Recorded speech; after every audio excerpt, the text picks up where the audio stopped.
During dinner, my sister said she was pregnant and that the father is my husband. But then I revealed a secret. You know when you think you know the people closest to you? When you believe that? No matter what problems exist, certain lines would never be crossed? Well, I thought so too. My name is Marina, I'm 29 years old, and this is the story of how I discovered that some people are capable of anything to get what they want. It was a Thursday in March when I received news of my promotion. After 4 years working as a project manager at a tech company in Austin, Texas, I would finally be commercial director. I couldn't stop smiling at the office. I called David, my husband, and Beatrice, my younger sister, to share the joy. Let's celebrate at Terrazzo tonight, I suggested. Terrazzo was that chic Italian restaurant downtown, where a meal cost more than minimum wage, but I could afford it. I worked hard for this. I arrived at the restaurant first, wearing that navy blue dress that David always said looked perfect on me. I chose a table in a more secluded corner. I wanted privacy to celebrate. The dining room was full of executives and elegant couples, the kind of environment where I felt comfortable after years building my career. When I saw them arriving together, I found it strange. Beatrice was radiant, with a smile I hadn't seen in a long time, and David seemed nervous. He always got a bit uncomfortable in expensive places. But there was something different that night, a tension in the air that I couldn't identify. Congratulations on the promotion, Mari! Beatrice hugged me with suspicious effusiveness. She was never very demonstrative with affection, especially with me. We ordered a $200 bottle of Chianti, and I started telling them about the new projects I would lead, the 40% salary increase, the possibilities for international growth. Beatrice listened with too much attention. David kept fidgeting with his napkin. Actually, Beatrice interrupted in the middle of my excitement, we also have news to share. She took David's hand across the table, and my stomach knotted inexplicably. I'm pregnant. The world stopped. Literally stopped. The restaurant voices became a distant buzz. The lights seemed to flicker, and I stared at my sister's hand intertwined with my husband's, as if it were a mirage. Pregnant. Beatrice was pregnant with David's child. I know it's a complicated situation. David spoke for the first time since they arrived, his voice coming out hoarse. But it happened, and we fell in love. They watched me with a mixture of expectation and poorly disguised satisfaction. It was as if they were waiting for me to explode, scream, make a scene that would give the other tables something interesting to talk about later. But I couldn't do anything but stare. My sister, Beatrice, whom I helped pay for college when our parents couldn't, was there holding my husband's hand, pregnant with his child, telling me this on the day of my promotion. How long? I managed to ask, my voice coming out strangely calm. 3 months, Beatrice replied, running her hand over her still imperceptible belly. It started right after your birthday. My birthday had been in December. It was May. 3 months of betrayal, 3 months of lies, 3 months of them laughing at me while I worked 12 hours a day to get this promotion I so wanted to share with the people I loved. Marina, say something, David asked. And for the first time in years, I really looked at him, really paid attention to the man I had been married to for 4 years. He looked relieved, as if a weight had been lifted from his shoulders, as if this was liberating for him. What do you want me to say? I asked, still in that strange voice that didn't sound like mine. Congratulations? Beatrice laughed, a nervous laugh, but genuine. Look, Mari, I know it's not easy, but these things happen. Love is love, right? And the baby... She ran her hand over her belly again. The baby needs both parents together. I picked up my purse slowly, left 2 $50 bills on the table, more than enough to cover my part of the bill, and stood up. I'm going home. You do whatever you want. As I walked toward the exit, I heard David calling my name, but I didn't turn around. In the wall mirror of the restaurant, I could see their reflections still sitting at the table. Beatrice was smiling. Throughout childhood, Beatrice lived in my shadow, and this irritated her deeply. I was the older daughter, the responsible one, the one who got good grades without having to try very hard. She was the youngest, the spoiled one, the one our parents protected from everything. But for some reason, this was never enough for her. We grew up in a middle-class family in San Antonio. Our father worked as an accountant at an oil company. Our mother was an elementary school teacher. We weren't rich, but we didn't lack anything either. Even so, Beatrice always had the impression that she deserved more. When I got a full scholarship to study business administration at the University of Texas, Beatrice made sure to say it was rich girl's luck. When I graduated with honors and got an internship at a multinational in Austin, she commented that I always knew how to sell myself. When I bought my first apartment at 25, she asked if I wasn't being too ambitious. The worst part is that she really believed she deserved the same things I had, but without the effort, as if success was a matter of luck or favoritism, not hard work and sacrifice. Beatrice studied graphic design at a public university, graduated without much distinction, and since then jumped from job to job, always complaining that bosses didn't recognize her potential. Our parents always tried to balance things out. When I bought my new Honda Civic, they bought a used one for her too. When I started earning well, they increased the help they gave her to pay rent for a small apartment in downtown San Antonio.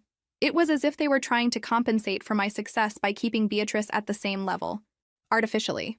She always asked about my salary, my investments, the apartment's value. Just sisterly curiosity, she'd say.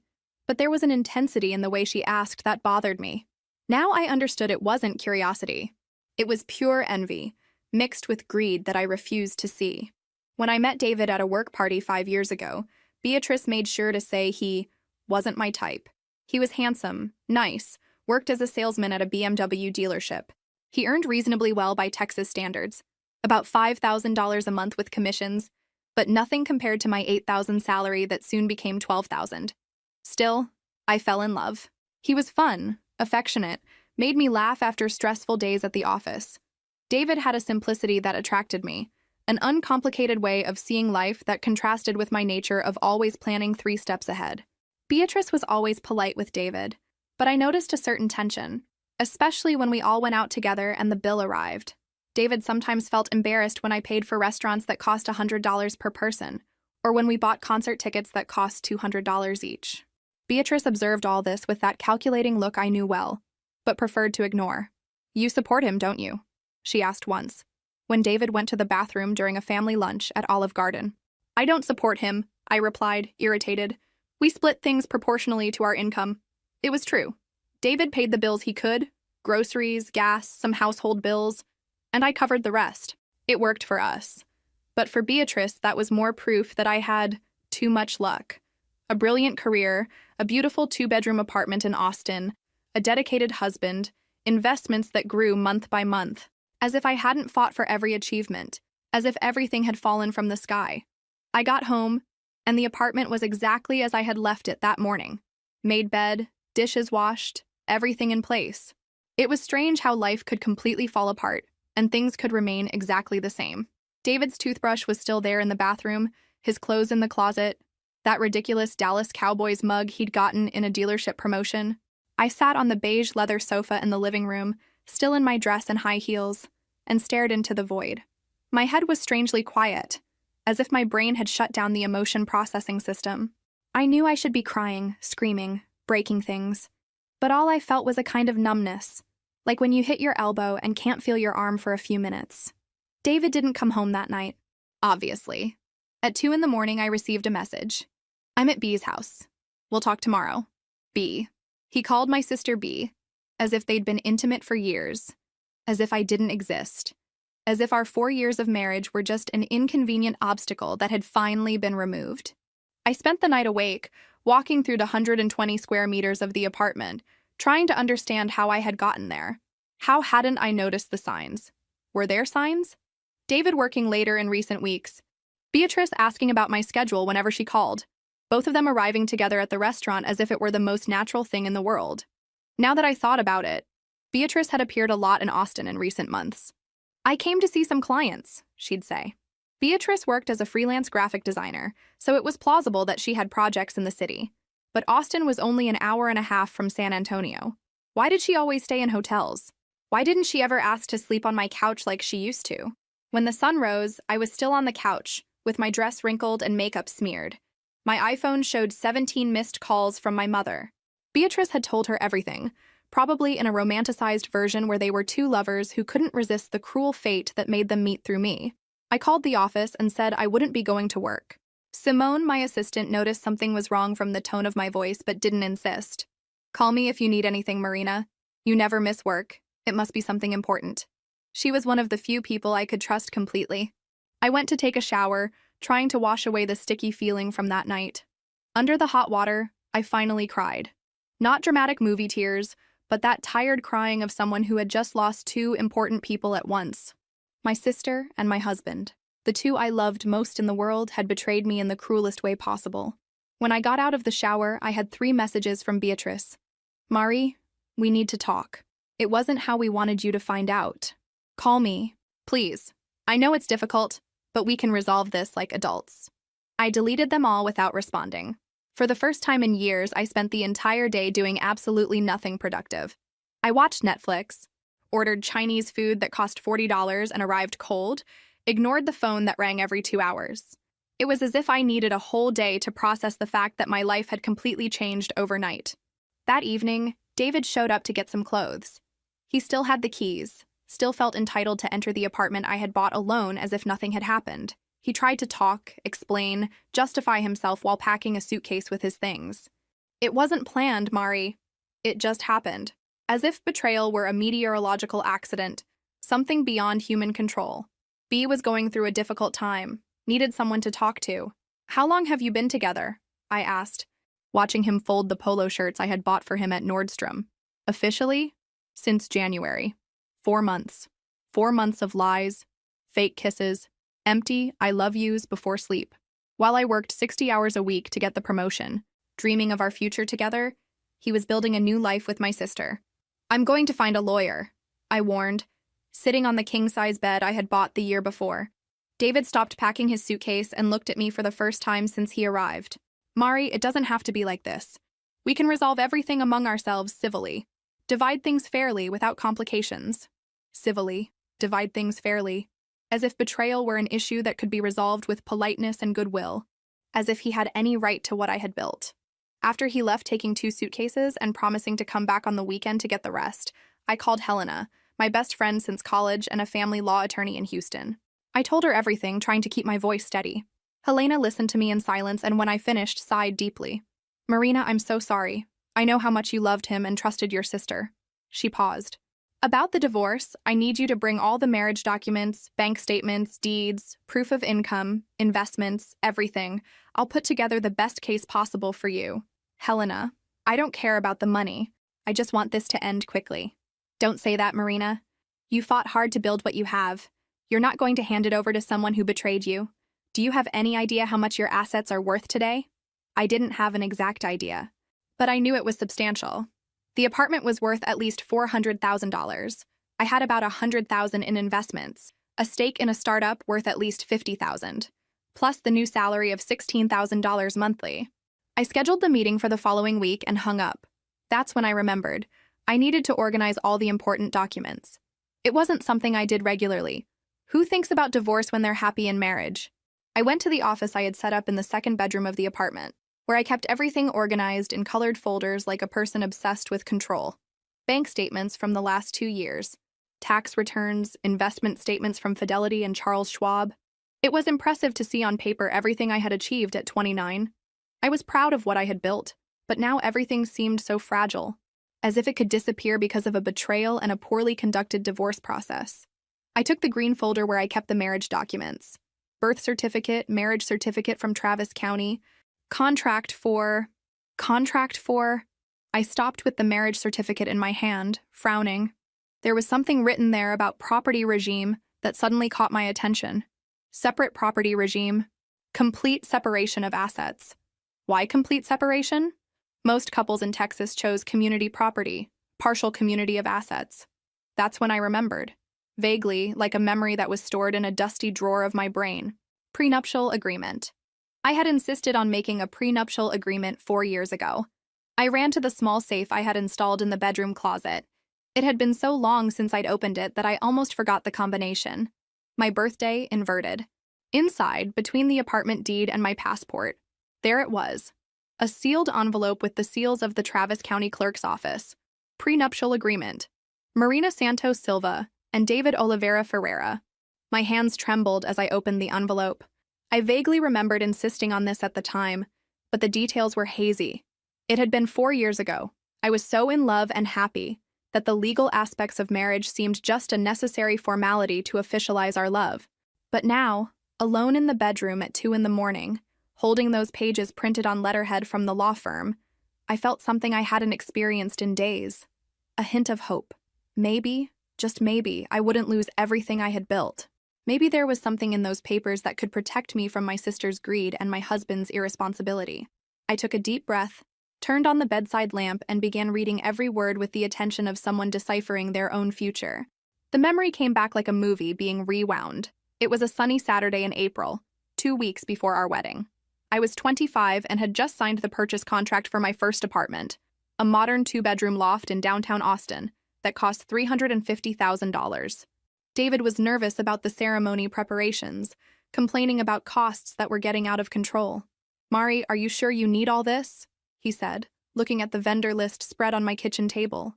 $15,000 catering, $8,000 photographer, $12,000 decoration. It's a lot of money. A lot. It was a lot of money indeed, especially for him, who earned about $4,000 a month at the BMW dealership. For me, who had just received a substantial promotion and was earning $12,000 monthly, it was an investment in our special day. But I understood his concern. He had grown up in a family where every dollar was counted.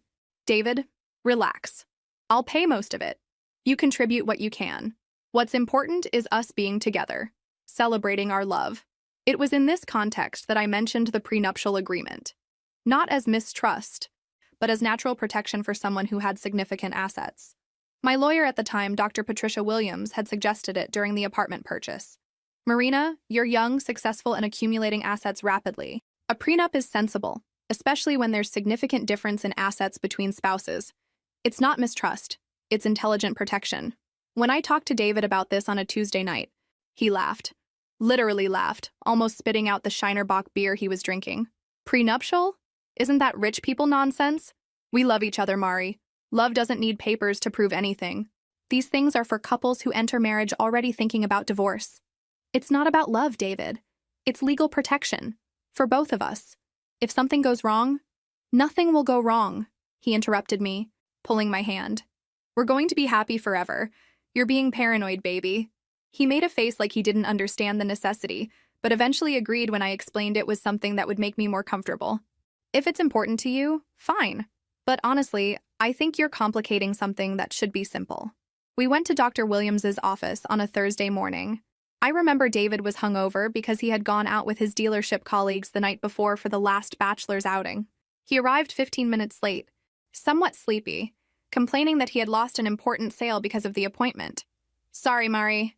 Had to come straight from work. Johnson wanted to close a deal today, but I said I had an important appointment with you." Dr.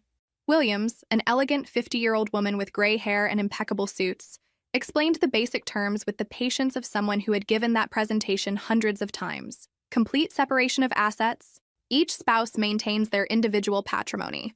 No division in case of divorce except for assets acquired jointly with clear proof of mutual contribution. "It's important to understand," she said, looking mainly at David, "that this agreement protects both parties. If you acquire significant assets during the marriage, they will also be protected." "You understand, David?" I asked, observing his somewhat lost expression. Yes. Each one keeps what's theirs, right? Makes sense?" It made no sense at all that he had understood completely, because David never showed interest in complex legal or financial matters. When I tried to talk about investments or financial planning, he would change the subject or make jokes about me being too uptight with money, but he signed all the pages with the ease of someone signing a grocery list. 15 pages of dense legal text, specific clauses about properties, investments, future businesses, inheritance. David barely read the section titles. "There, now you can marry in peace," Dr. Williams said, smiling as she stamped and filed the copies. "I hope to never see you here professionally again."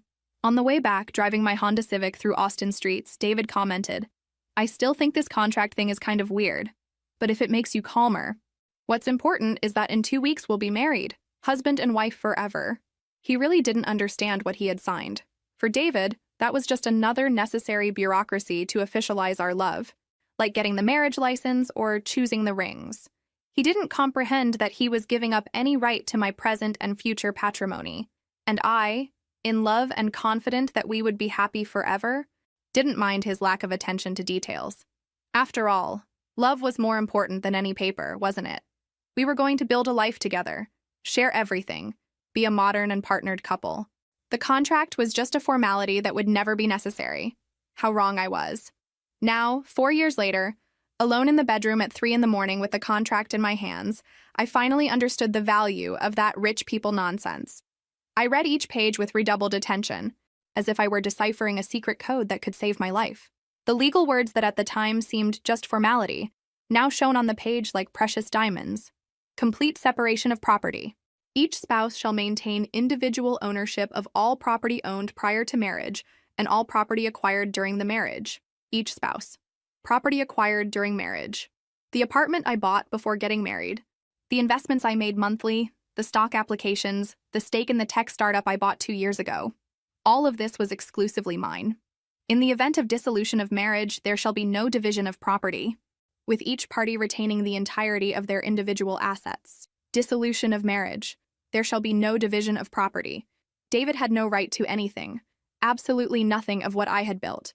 I continued reading, looking for some clause that could complicate things, some loophole he could use to claim part of my patrimony, but there wasn't any. The contract was crystal clear, comprehensive, and bulletproof.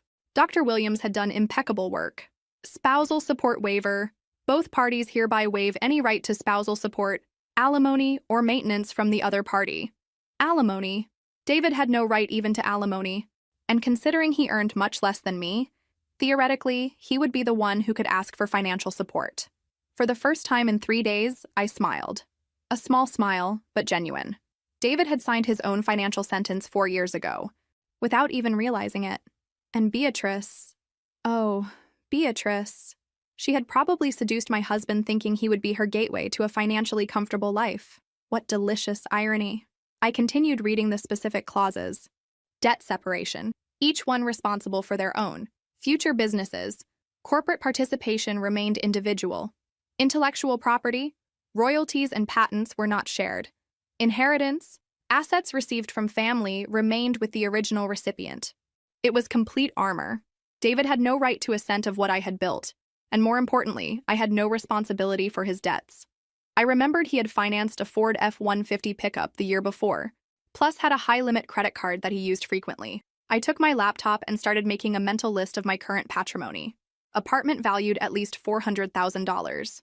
Investments in stocks and funds totaling about $100,000. Stake in the startup I founded with 2 college colleagues worth at least $50,000 in the last contribution. Checking and savings account with $40,000.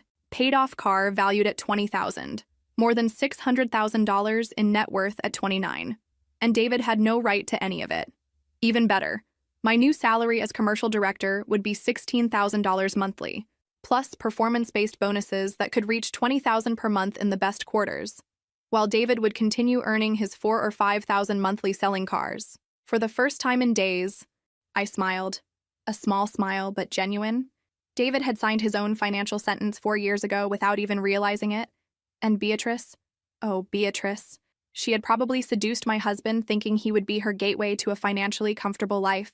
What delicious irony. I remembered the conversation we had last Christmas, when she complained about the injustice of me having everything. Marie, do you realize how frustrating it is? Beautiful apartment, new car, trips, while I kill myself working and barely pay rent. Now I understood it wasn't frustration, it was planning. Beatrice had seen in David an opportunity to finally get what she deserved without working for it. She didn't love him. She loved what she thought he could give her access to. I stored the contract back in the safe, but first took photos of all pages with my iPhone.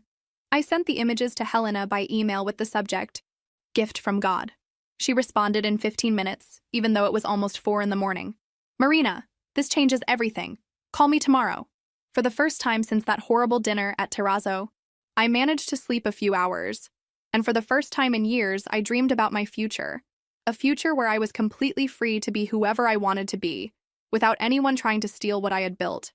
I woke up the next morning with a mental clarity I hadn't felt in days. While having coffee in my modern kitchen, looking out the 10th floor window at the Austin skyline, I began connecting dots that before seemed like innocent coincidences. Beatrice had always shown suspicious interest in my financial life. It wasn't just fraternal curiosity. There was a calculating intensity in her questions that now made complete sense. "How much do you pay in rent for this apartment?" she had asked during a visit last year. When I explained it was financed, not rented, her eyes lit up. "Wow, it must be worth a fortune." She asked about my salary with uncommon frequency. "Mari, how much are you earning now?" Just to situate myself in the market, she'd say, as if she were comparing with her own opportunities as a freelancer. When I mentioned I was investing in stocks, she wanted to know specific amounts. I'm thinking about starting to invest too. I need a reference. I remembered a specific conversation during last year's Christmas. We were at our parents' house in San Antonio, and Beatrice had had a few too many glasses of wine. Mari, do you realize how frustrating it is to see you having everything? Beautiful apartment, new car, trips, expensive clothes, while I kill myself working and can barely pay rent. Beatrice, you can have all this too. It's a matter of working hard and making smart choices, I replied, trying to be encouraging. Oh, sure, everyone has the same opportunities, right? You were always the perfect daughter, the smart one, the one who gets everything easy. I have to kill myself to get crumbs. At the time, I thought it was just the wine talking. Now I realized it was envy and resentment accumulated over years. Beatrice genuinely believed she deserved what I had, but without the corresponding effort. And David, poor David. He was never an ambitious person financially. He was satisfied with his dealership salary, with his simple life of weekend beer and football on television. But I noticed how he sometimes looked at the things I bought with a mixture of admiration and discomfort. $400 for a purse, Mari? That's almost my rent, he commented when I bought a coach at Nordstrom. It wasn't criticism. It was more like he was trying to process a financial world completely different from his. Beatrice had probably planted seeds in his head. Imagine when you two get divorced, David. Half of all this will be yours.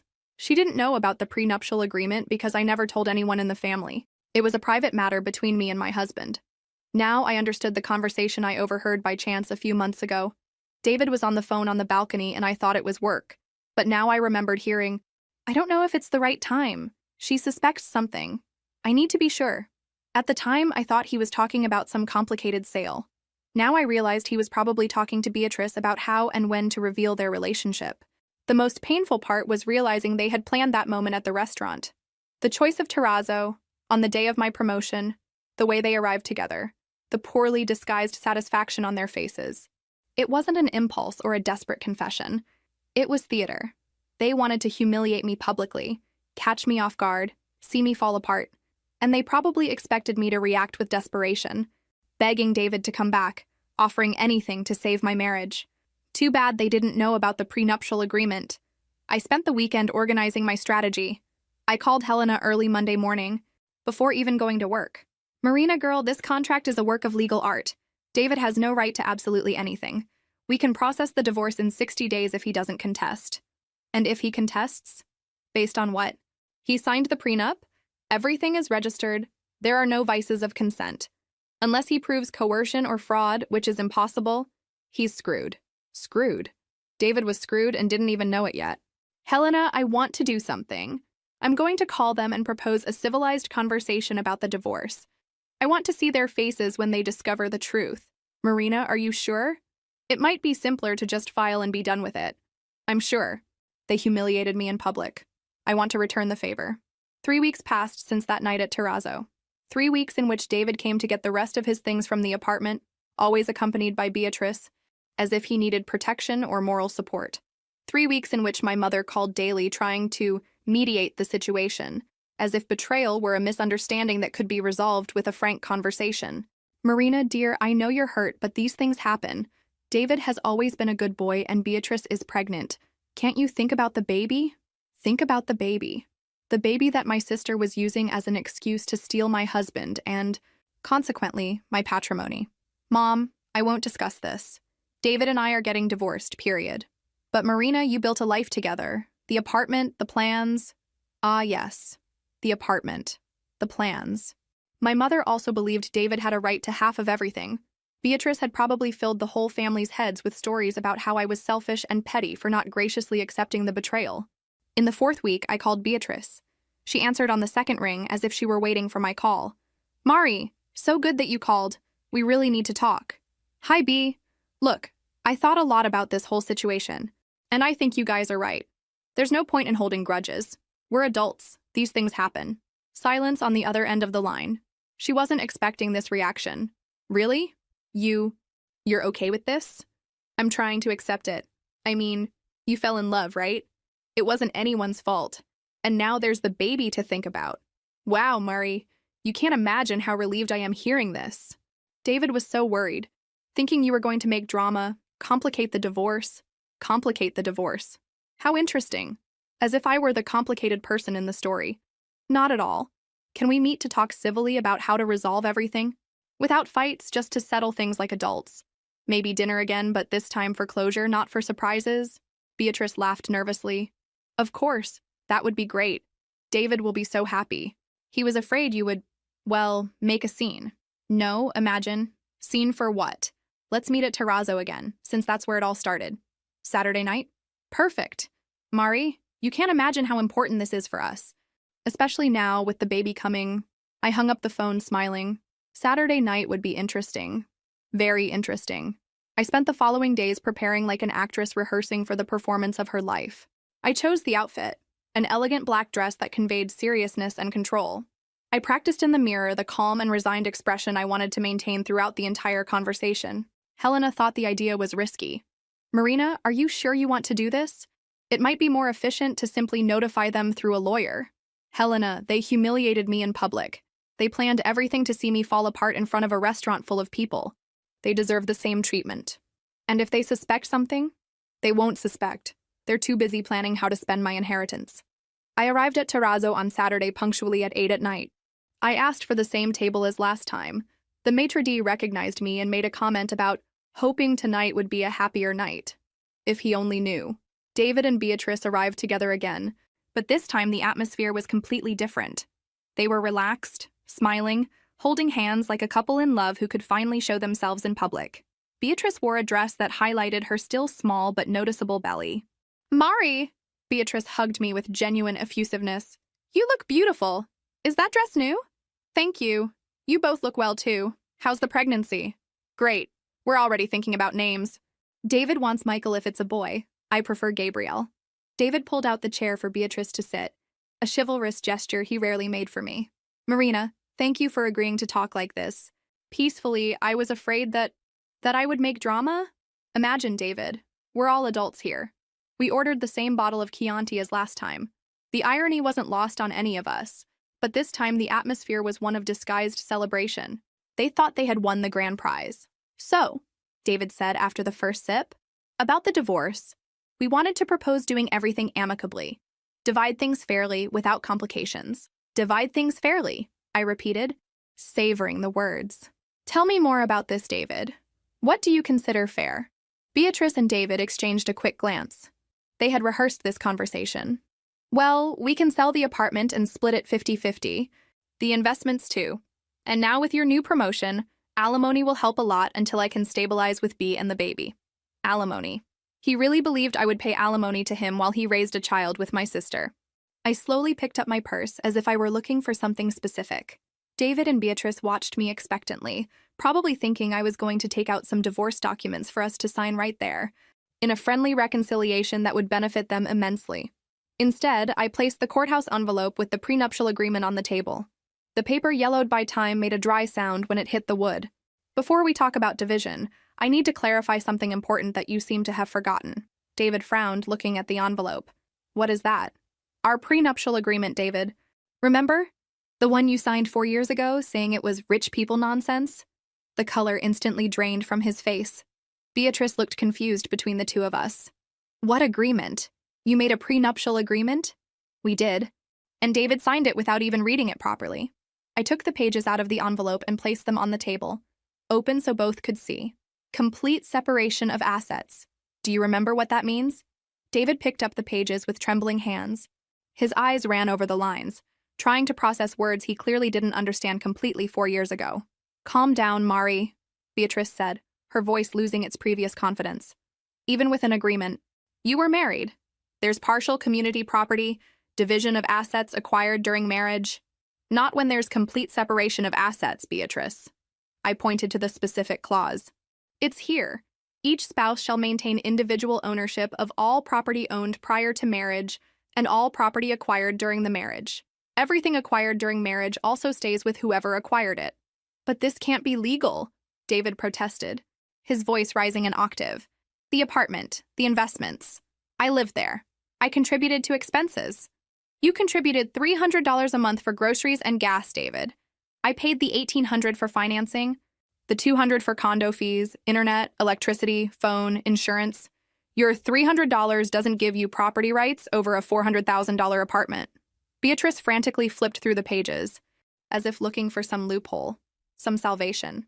But alimony? He has a right to alimony. I smiled for the first time that night. Page 5, Section 3. Spousal support waiver.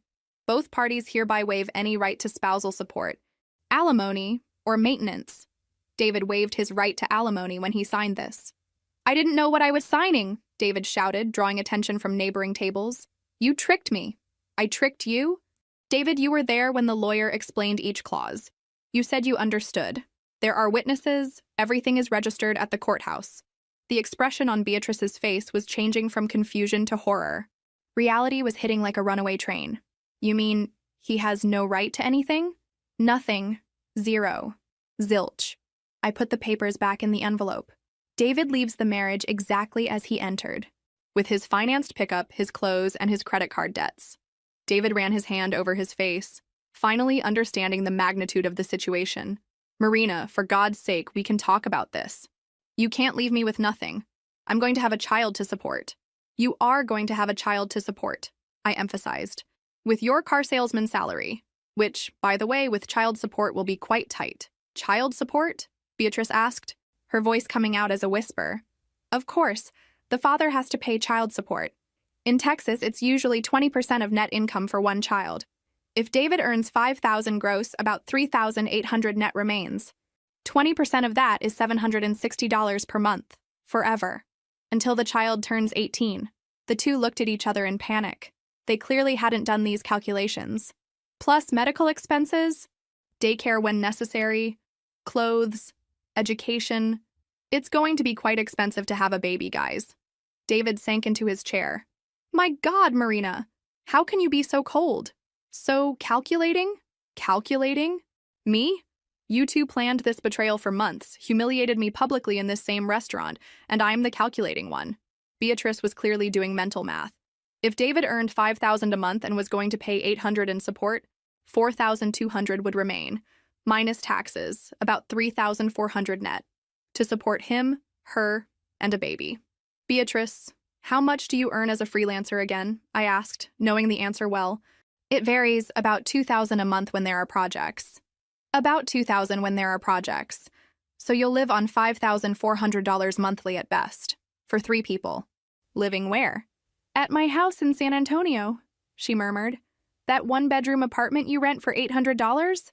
It's going to be cramped with a baby, don't you think? The silence at the table was deafening.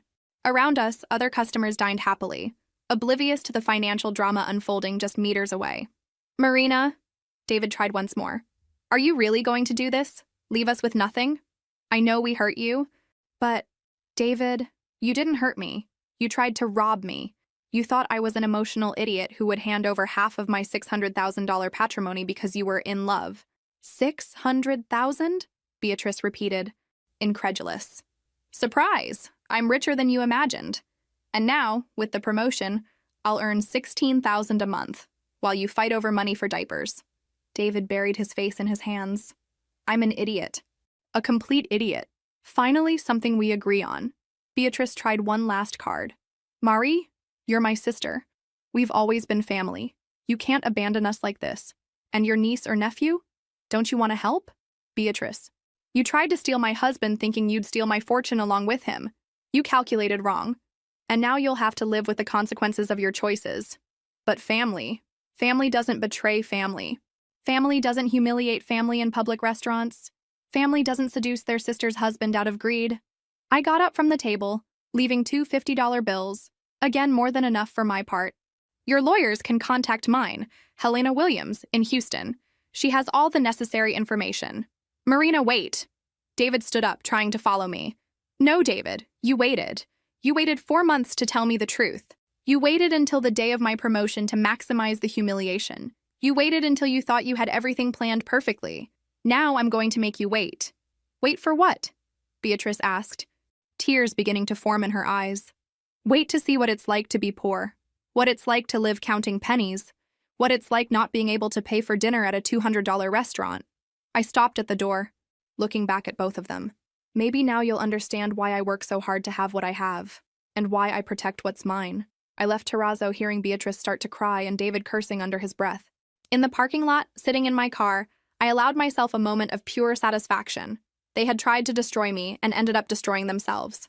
My phone rang. It was Helena. So, how was the theater? Better than Broadway. You should have seen their faces when they understood they wouldn't get anything. Marina, you're diabolical, and I completely approve. Helena, can I file for divorce tomorrow? I can file the papers Monday. In 60 days, you'll be free, and they'll still be poor. I drove home smiling for the first time in weeks. Actually, smiling more than I had smiled in years.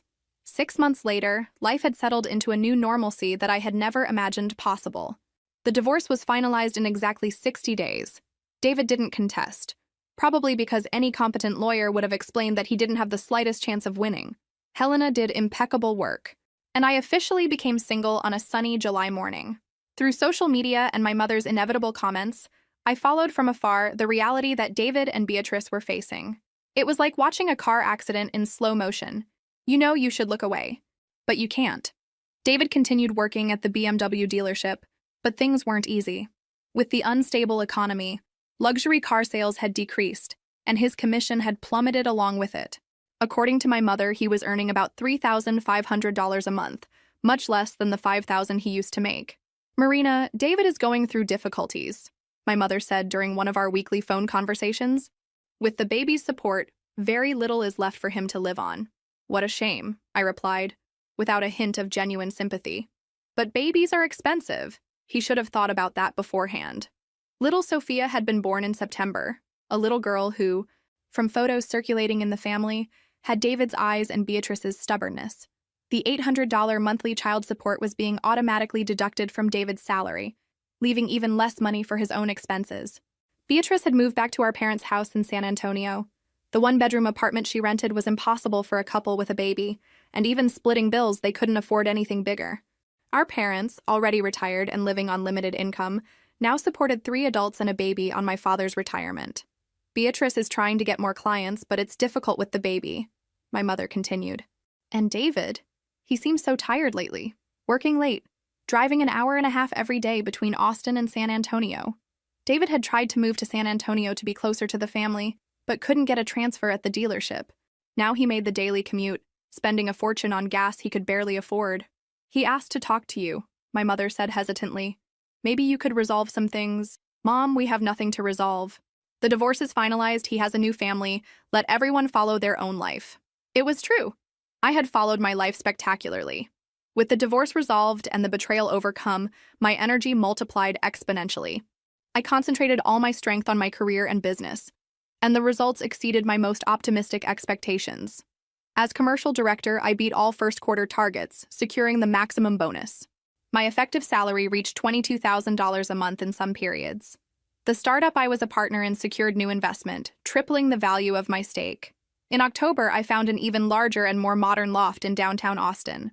2 floors, 3 bedrooms, private terrace with lake view. I sold my old apartment for $500,000, $80,000 profit in 5 years, and bought the loft in cash for $700,000. I renovated everything from scratch. German kitchen, complete automation, private gym, office with panoramic view. I spent $200,000 on the renovation, but the result was an architectural work of art that became the cover of Austin Home and Design magazine. Wow, Marina, said Simone, my assistant, when she came to see the new loft. This looks like a movie house. You've achieved the American dream. It was true. At 30, I had a net worth of over $1 million, a solid career at an international company, and complete freedom to do whatever I wanted. I traveled to Europe 3 times that year. Paris, Rome, Barcelona. Always alone, always first class, always staying at the best hotels. I bought clothes at boutiques I previously considered too expensive, dined at Michelin-starred restaurants, shopped without looking at prices. The loneliness? Curiously, I didn't feel it. After years of being betrayed by those I trusted most, the peace of being alone was almost addictive. I didn't need to explain my expenses to anyone, didn't need to consider others' opinions in my decisions, didn't need to share my space or my time.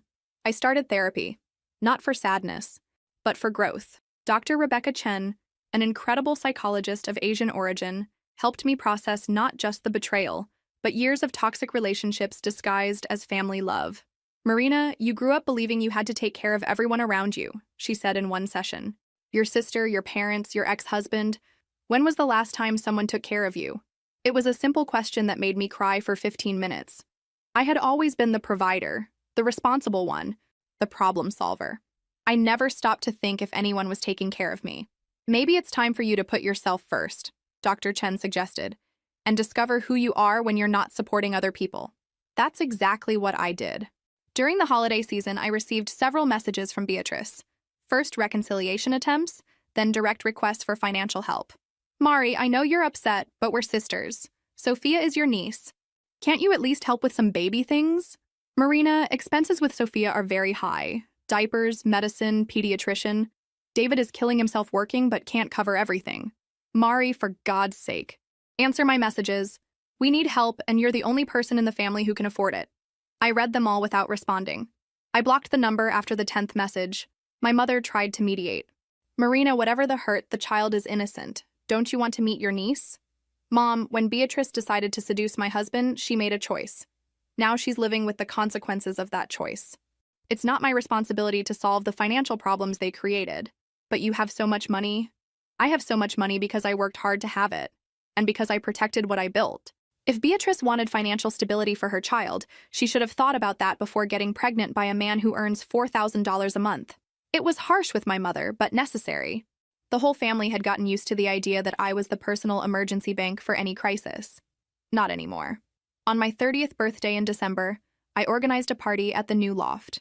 I invited work colleagues, college friends, some people I met traveling, 50 elegant people, French champagne, professional catering, live musician. Looking out my terrace window at the Austin lights, with a glass of Dom Perignon in my hand, and surrounded by people who genuinely enjoyed my company, I felt deep gratitude. Gratitude that David had betrayed me. Without the betrayal, I would never have discovered my own strength, never would have learned to set boundaries, never would have realized I could be completely happy alone. Gratitude for the prenuptial agreement that my younger self had the wisdom to make. Those papers saved me from years of legal battle and allowed me to start over immediately. Gratitude even for Beatrice. Without her envy and greed, I never would have learned that not all family deserves unconditional loyalty. Some people are toxic regardless of blood ties. The week after my birthday, I received one last contact attempt. Not from Beatrice or David, but from my father. "Marina, your mother didn't want me to call, but I need to talk to you. Things are very difficult here at home. David lost his job at the dealership last week. Year-end cuts."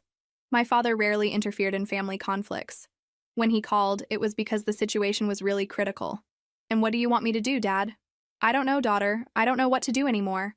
There are 4 people here at home, a small child, and now, without David's income. Your mother is talking about going back to work, but she's 70 years old." I felt a pang of guilt. Genuine, for the first time in months. My parents weren't to blame for the situation. They were just trying to help a daughter in difficulties as parents do. "Dad, I can help you, but I won't give money to David or Beatrice directly. If you need something specific, electric bill, groceries, pediatrician for Sophia, send me the bills and I'll pay them directly." "Marina, that's my offer. I'll help you, who are innocent in this story. But I won't finance the bad choices David and Beatrice made." My father accepted, relieved. In the following months, I received some bills by email. $200 electric bill, $300 groceries, $150 pediatric consultation. Trivial amounts for me, but they made a difference for them. I never had direct contact with David or Beatrice again. According to my father, David got a job at a smaller dealership, earning half what he used to earn. Beatrice continued doing sporadic freelance work, but with a small child, it was impossible to work full-time. They had moved to a trailer park in San Antonio. $500 monthly rent for a tiny space, but it was what they could afford. Sophia's support continued being automatically deducted, leaving even less money for them.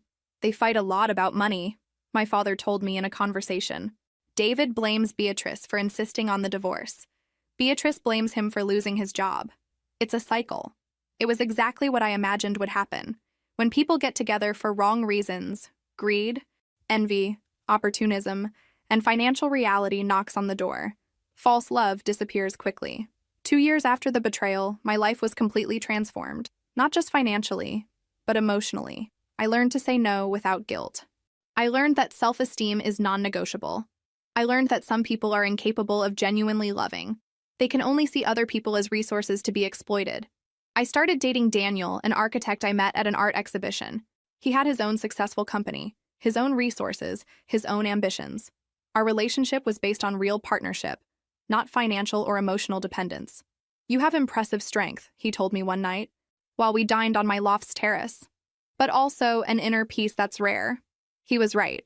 I had found a peace that came from knowing exactly who I was and what I deserved. I no longer needed anyone's approval, no longer needed to support people who didn't contribute to my life. Sophia turned 2 without me meeting her personally. From photos my mother insisted on showing on her phone, she was a beautiful and apparently healthy child. I felt a hint of curiosity about her, but not enough to reconnect with Beatrice and David. Some friends thought I was being cruel. "Marina, she's your niece. Don't you miss family?" "I have family," I would respond. "My parents, who love me unconditionally. My true friends, whom I've built over the years. Family isn't just blood. It's who really cares about your well-being." It was true. Simone, my assistant, was more present in my life than Beatrice ever was. Helena continued being a close friend and advisor. Dr. Chen helped me grow in ways I didn't even know I needed. On the 3rd anniversary of the betrayal, I received a message from an unknown number. It was David. "Marina, I know you don't want to talk to me, but I need to tell you something. You were right about everything. About me, about Beatrice, about the money. I was an idiot and destroyed the best thing I had in life. I hope you're happy." Reading that message didn't bring me satisfaction or anger, just a kind of peaceful closure. David had finally understood what he lost, but it was too late. I had moved on completely. I deleted the message without responding. Today, at 32, I look back and see how that horrible night at Terrazzo was actually the best gift life could have given me. It forced me to discover who I really was when I wasn't being exploited or underestimated. I'm now executive director of the company, with a salary of $300,000 annually. My net worth has exceeded $2 million. I travel the world regularly, both for work and pleasure. I have a healthy relationship with someone who values me and contributes equally to our partnership. More importantly, I learned that people who really love you don't try to steal your peace, your money, or your dignity. They celebrate your successes, respect your boundaries, and build together with you. David continues living in the trailer park, working jobs that pay little, fighting with Beatrice about money they don't have. Beatrice continues sending occasional messages asking for help, which I continue ignoring. Sophia is growing up in a family that struggles financially because of her parents' selfish choices. Sometimes I wonder if I should feel guilty for having so much while they have so little. But then I remember, they tried to rob me. They planned my humiliation. They calculated my emotional and financial destruction. The fact that they calculated wrong isn't my fault. I built everything I have with honest work, intelligent decisions, and adequate protection of my assets. They tried to take a shortcut through betrayal, and discovered that shortcuts often lead to dead ends. I learned that self-esteem and dignity are non-negotiable, that not all family deserves loyalty, that underestimated people can surprise in devastating ways, and that sometimes the best revenge is simply living well, while those who tried to harm you reap the consequences of their own choices. My story isn't about revenge, it's about justice. It's about discovering that it's worth protecting what you build, and that not everyone deserves access to your life. And it's about learning that when you stop supporting people who only exploit you, much more energy remains to build something truly extraordinary.